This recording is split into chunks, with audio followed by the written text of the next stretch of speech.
Hi friends, it's Katie with Katie on the Spot. Today we're cleaning up vomit. Sometimes it was a dog, and sometimes it was a friend or a kid or someone drank too much, whatever it is. We've got vomit. This is an egg because the consistency is very similar to that vomit that stirs you from your sleep when you hear the dog growling in the middle of the night. So a disposable spoon, because I don't like to use my real spoons, and start scooping and work from the outside of the spot towards the center so you don't spread it. I like a paper towel because it will help clean off your spoon as needed. This is going to take quite a while. All right, and scoop and gather without making extra mess. And what I guess what our goal here today is to not let this get any worse. So we're going to remove the solids and make this a situation that maybe you can get it all out, and maybe we've got it set up so that a professional can come in and do any technical spot cleaning that needs to happen at the end. So once we get all of these solids scooped up, we will have a clean and workable space. All right, so we've got our tools, a tamping brush, which I absolutely adore, and a couple of white towels and some water and a neutral spot cleaner because we're working on a wool rug. So you need to know what the fiber content of your material is that we're working on. And with vomit, generally, tie your hair back because it's gonna be yuck.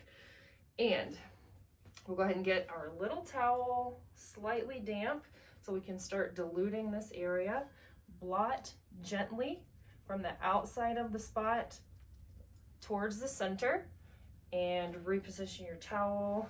Get it slightly damp. This is going to start removing some of it and making it not full strength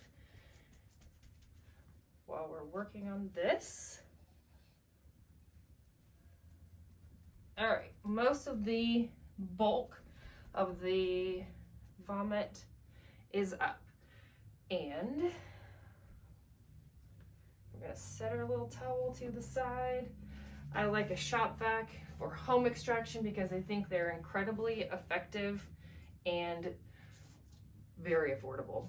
So you could probably stand to have a little more moisture on this before we start extracting, so kind of blot a little bit of that in. It's okay if it sounds kind of soppy and kind of wet because we're going to be extracting it.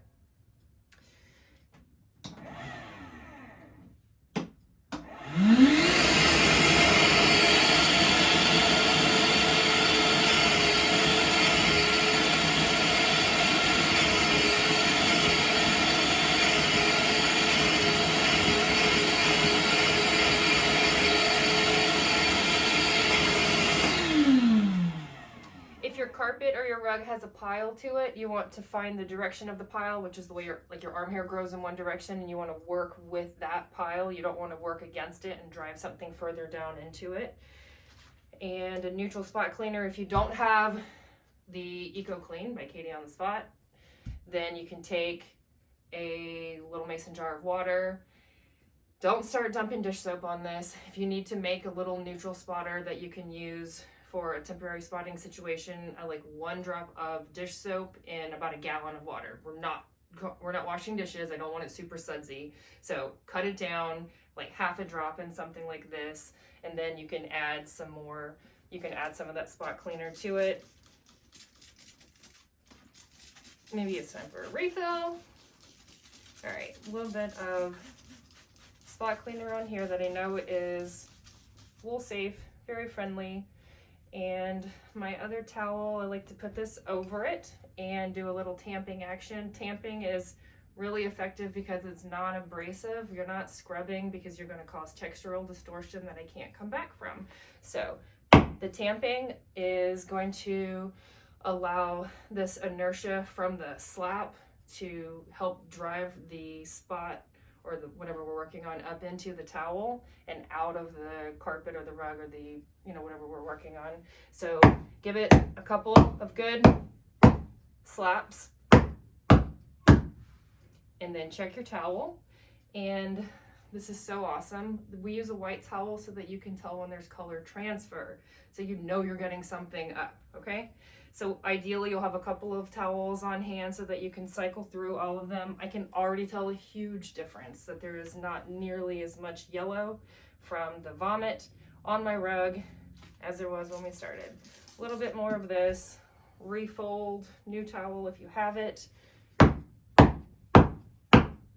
Now we need to, got a little bit more, that's awesome.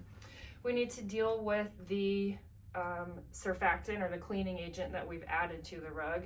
So you'll grab a new towel and start blotting some fresh water into the spot where you've added the cleaning agent.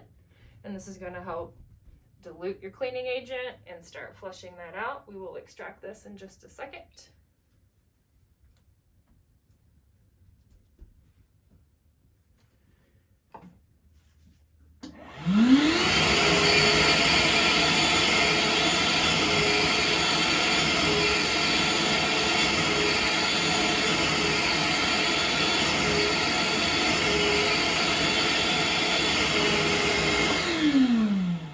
All right, that was minimal extraction. You probably do more if you added a lot more moisture to it.